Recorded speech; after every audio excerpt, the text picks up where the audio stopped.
Good afternoon, everyone. Thank you for joining us here for KREM 2 News First at 4. I'm Whitney Ward. Welcome, everyone. I'm Mark Hanrahan. Tom is off today. New details this afternoon in the murder of a North Spokane mother. It has been a week since Cassie was found dead in her garage and her daughter seriously injured. So the suspect, 41-year-old Joshua Phillips, appeared in court today for the first time.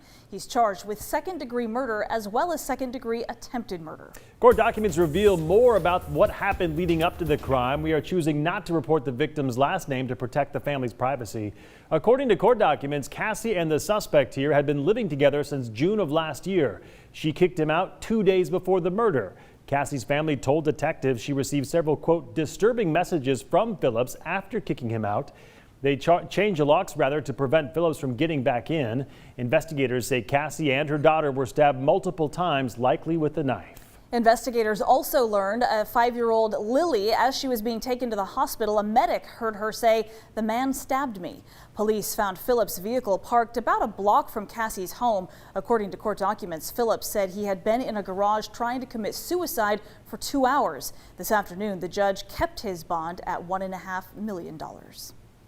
2 former city employees are under fire tonight after a state audit found the appearance of conflicts of interest in the way 2 city contracts were awarded. In a new report today, the auditor said the Department of Community Housing and Human Services, or CHHS, bypassed its own internal controls that were meant to prevent conflicts of interest. Documents show the first conflict was for a contract to Jules Helping Hands. It was worth $740,000, and the auditor found former City Council President Ben Stuckert participated in the process of awarding that contract, despite Jules having ties to another organization that they said had also contributed to his mayoral election campaign. The report states the second conflict was for another contract for $495,000. That went to Catholic Charities for a shelter and a warming center program. The auditor said former city employee Kelly Keenan participated in awarding that contract, but then went to work for Catholic Charities. The state first got involved at the request of Mayor Nadine Woodward after department employees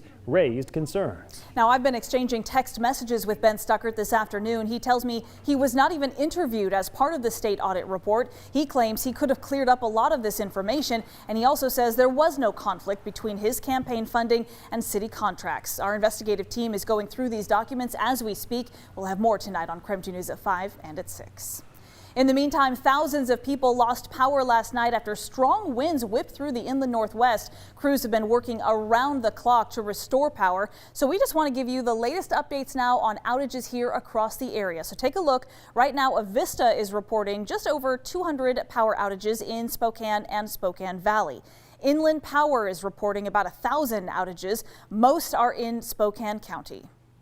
So on that note, we want to check in with Thomas Patrick, who's actually outside right now. The winds have certainly calmed down. It's another sunny day, but certainly cooler than it has been.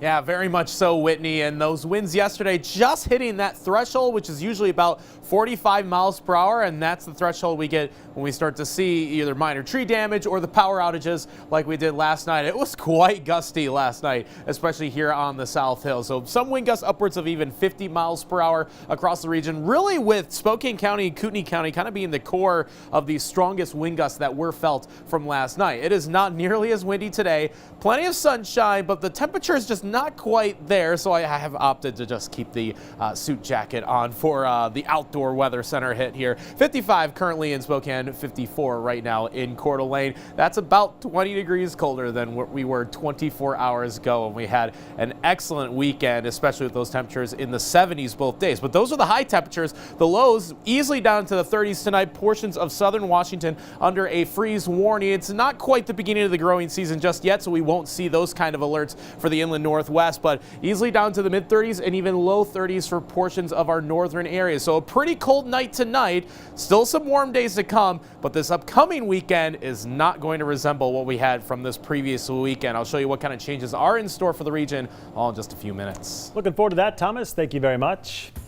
If you are a Gonzaga Bulldogs fan, chances are you were up early this morning glued to ESPN. KREM 2 Sports Director Brenna Green joining us live from the newsroom tonight with the latest on 2 pieces of big news for the program today. Brenna? Yes, so let's just get to it. Number one recruit in the class of 2021, Chet Holmgren, has committed to Gonzaga. 2, Jalen Suggs is headed to the NBA. Let's start with Chet. So next fall, I will be a Gonzaga Bulldog.